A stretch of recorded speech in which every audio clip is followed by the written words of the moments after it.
लड़का हनुमान जी से कैसे कहता है? आगे सबसे बलवान जी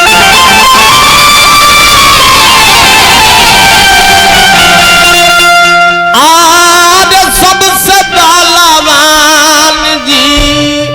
अरे बाबा हनुमान रउआ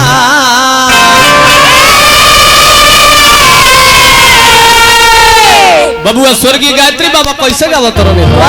अरे तो सबसे बलवान जी अरे बाबा हनुमान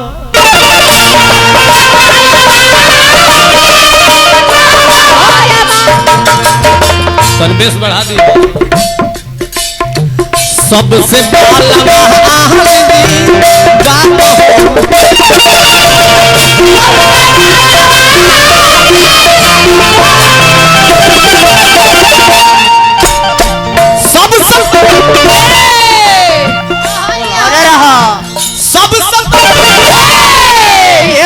के बॉलिंग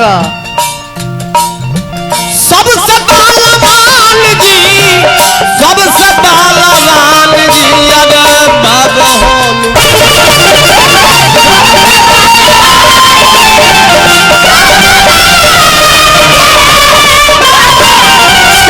राजा राजा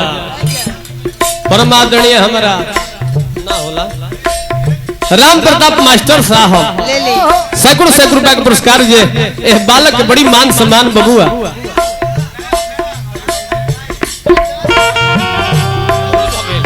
आदर्श सिंह अहिरौली बघेल के माध्यम से सैकड़ों रुपया के पुरस्कार आई। माता रानी से गुजारिश है दिन रात चौगुना होके सबसे बलवान जी बाबा हो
होय तो बुझाता सके गीती फोड़ाता से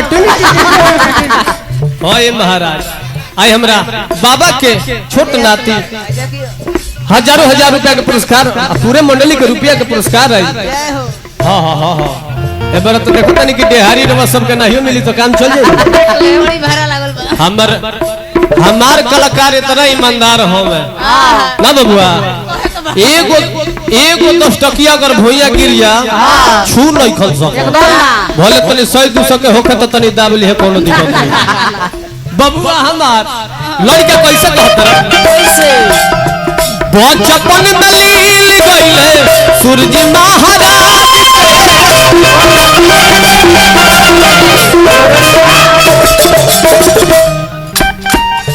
आई हमारा परमादरणीय राहुल बाबू अपना बाबा के भजन कीर्तन पर बहुत रुपया के पुरस्कार देहनी। माता रानी से गुजारिश से दिन रात चौगुना होके बचपन में लील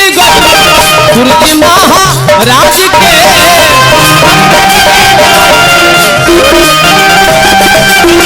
तू रानी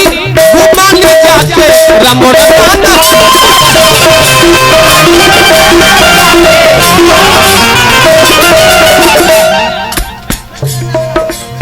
आई हमरा परमादरणीय अमित भैया के भगिना अब भगिना के तो पैसा ना लेवे के चाहिए लेकिन जाए दी रात में बाबे तो ले लेता नहीं तो से कोनो बात नहीं के भगिना ब्राह्मण हो अरे तो कलवो के काल हे हनुमान जी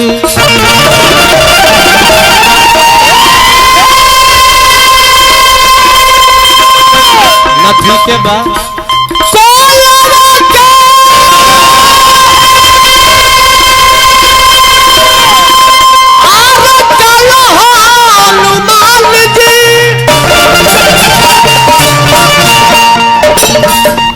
आई हमरा हेरा कर से बबुआ पूरा रुपया के मंडली के बारिश कइनी माता रानी से गुजारिश है रात चौगुना होके कोलबो के काल जी यार बाबा हो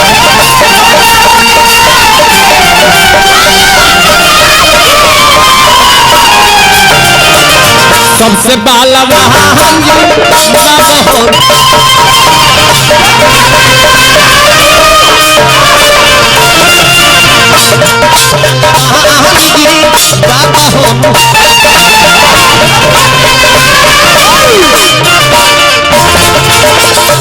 अब शेख तिवारी मेहनत से गावेले ये भगवान की ना के देखिए बेटा गणेश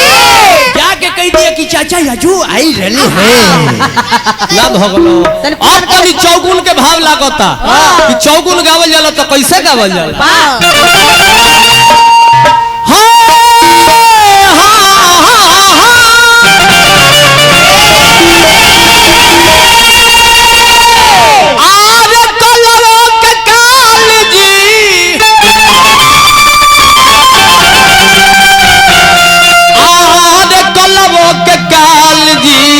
अरे बाबा हनुमान रंगा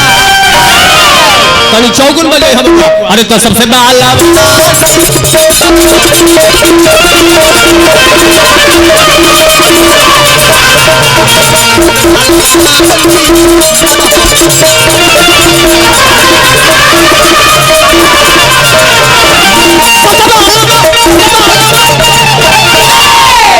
जे हमने के सिवान छपरा के भाव लागेला अमित भैया रुपया के बारिश कहीं नहीं ई कुल ही भाव हो ई ना है ए बेटा गणेश ई नया वाला कहतो मत होई हमरा सामने छपरा सिवान के भाव कैसे लागेला तो कहलो 12 बुमरा के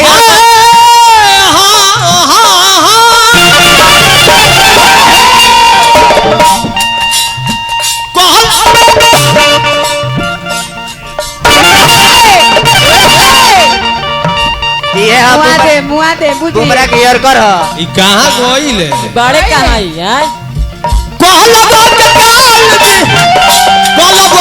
काल जी बाबा होन